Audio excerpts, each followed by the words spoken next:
निखिल, ये तुमने क्या किया? अब इसका कोई फायदा नहीं।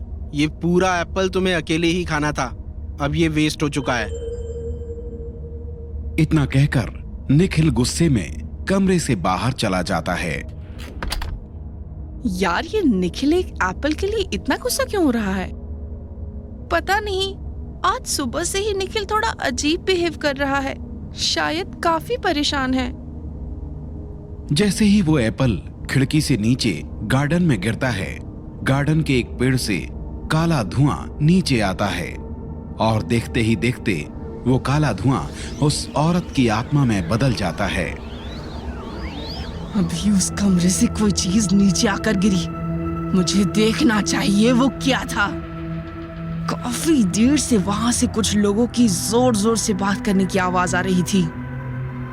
उस औरत की आत्मा जमीन से थोड़ा ऊपर उड़ते हुए उस जगह पर जाती है जहां एप्पल गिरा था।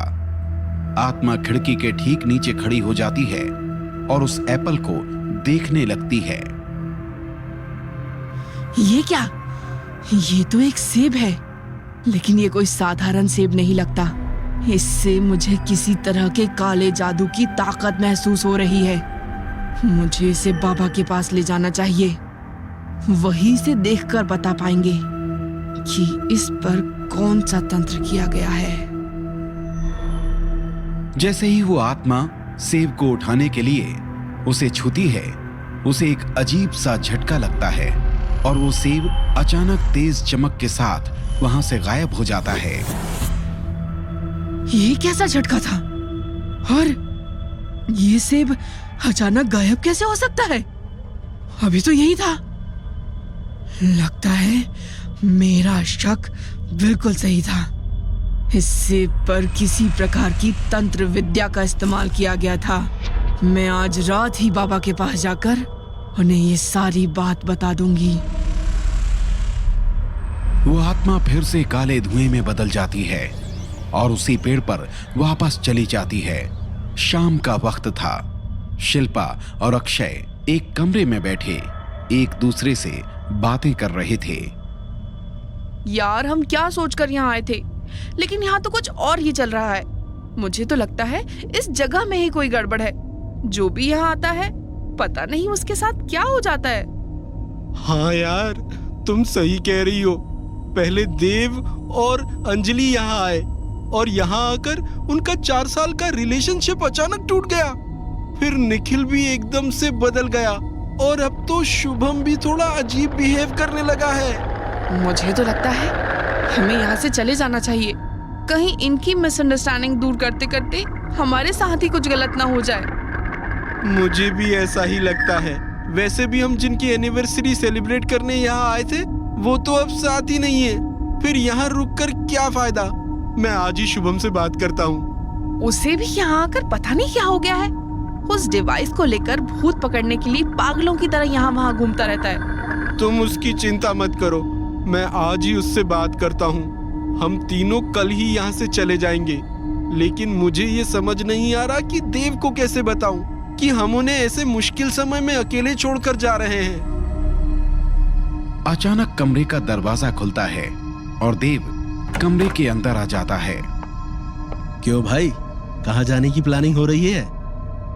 कहीं नहीं, वो हम बस बात कर रहे थे कि यहाँ आए हुए हमें काफी टाइम हो गया है, लेकिन अब तक हमने ये जगह अच्छे से नहीं देखी, इसीलिए हम आसपास कहीं घूमने जाने की बात कर रहे थे। हाँ यार, ये बात तो तुमने ठीक कही। जब से तुम लोग यहाँ आए हो, बस हमारी प्रॉब्लम्स ही देख रहे हो। लेकिन तुम फिक्र मत करो, मैं कल कहीं घूमने का प्लान बनाता हूँ। मैंने सुना है कि यहाँ जंगल से थोड़ी दूर नदी के पास एक अच्छा पिकनिक स्पॉट है। क्यों ना हम वहाँ चले? इससे तुम लोग ये जगह भी देख लोगे और बाहर जाकर हमारा भी मूड थोड़ा अच्छा हो जाएगा। मुझे तो तुम्हारा प्लान काफी अच्छा लग रहा है। क्यों शिल्पा, तुम्हारा क्या कहना है? हाँ ठीक है, मुझे क्या प्रॉब्लम हो सकती है। ठीक है, फिर अभी मैं चलता हूँ। देखता हूँ डिनर में क्या बन रहा है। तुम लोग भी जल्दी फ्रेशन अप हो लो, थोड़ी देर में डिनर रेडी हो जाएगा। इतना कहकर देव कमरे से बाहर निकल जाता है और सीढ़ियों से नीचे किचन की तरफ चला जाता है। अक्षय, ये तुमने क्या किया? तुमने हमें इस जगह से निकालने की बजाय एक नई प्रॉब्लम में डाल दिया। सॉरी यार शिल्पा, देव ऐसे अचानक आ गया और मुझसे हमारे जाने के बारे में सवाल पूछा तो मैं घबरा गया था। मैं उसे नहीं बता पाया कि हम उन्हें इस सिचुएशन में छोड़कर जल्द से जल्द जाने का प्लान बना रहे हैं। मैं समझ सकती हूँ। डिनर करके सभी लोग अपने अपने रूम में चले गए। निखिल अपने बेड पर लेटा हुआ था। वो काफी देर से सोने की कोशिश कर रहा था, लेकिन उसे नींद नहीं आ रही थी। वृंदा ने मुझे कितना अच्छा रास्ता बताया था। अगर अंजलि आज वो एप्पल खा लेती तो मैं बड़ी आसानी से उसे यहाँ से लेकर चला जाता, लेकिन उस बेवकूफ शिल्पा ने सारा काम बिगाड़ दिया। पता नहीं अब मैं वृंदा को सब कैसे समझाऊंगा। वो ये बात जानकर बहुत गुस्सा करेगी। कमरे की लाइट्स ऑफ थीं। खिड़की से हल्की सी रोशनी आ रही थी। अचानक निखिल के कमरे में वो काला धुआं भर जाता है और कुछ ही पल में उस औरत की आत्मा में बदल जाता है। कौन हो तुम? क्या चाहते हो तुम? क्या? मैंने पूछा क्या चाहते हो तुम? क्या तुम वही हो जिसने अंजलि को मारने की कोशिश की थी? हाँ, मैं वही हूँ। तुम यहाँ क्या करने आई हो? कहीं तुम फिर से अंजलि को कोई नुकसान पहुंचाने तो नहीं आई हो? मैं वही करूंगी जो तुम मुझसे कहोगे।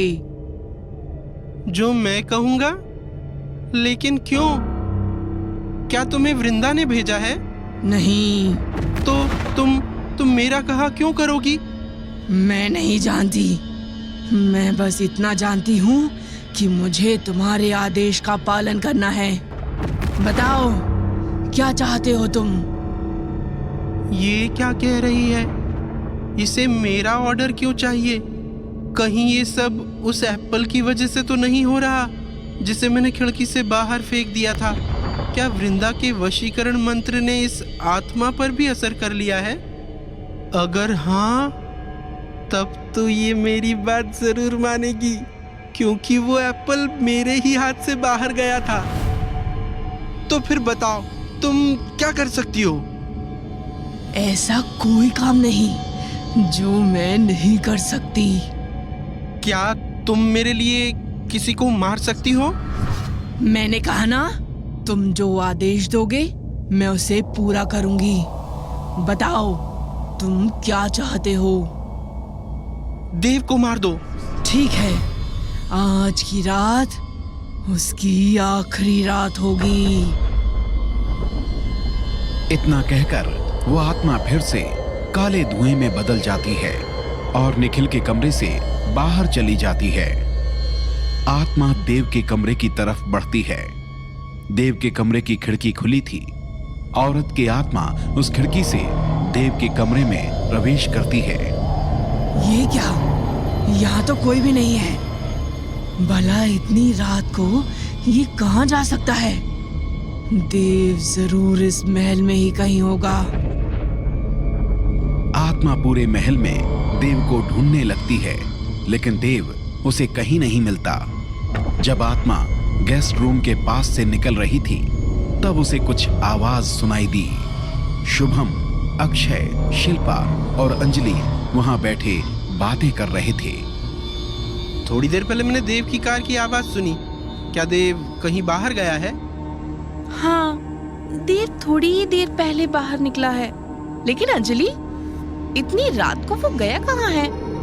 पता नहीं। मैंने उससे पूछा, लेकिन वो बहुत जल्दबाजी में था।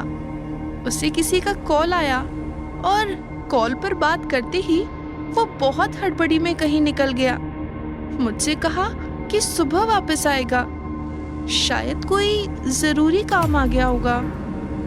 आई होप सब कुछ ठीक हो। अब तो सुबह उसके आने के बाद ही पता चलेगा कि वो किस इम्पोर्टेंट काम के लिए गया है। आज दूसरी बार मेरा शिकार मेरे हाथ से निकल गया। पता नहीं वो देव कहाँ गया होगा। आज तो उसकी किस्मत अच्छी थी, इसलिए वो मुझसे बच गया। लेकिन कोई बात नहीं, कल मैं किसी भी तरह उसे खत्म कर दूंगी। और अब जो कोई भी मेरे और देव के बीच में आएगा, उसे भी मैं मार डालूंगी। इतना कहकर वो आत्मा फिर से धुएं में बदल जाती है और वापस गार्डन के उस पेड़ पर चली जाती है।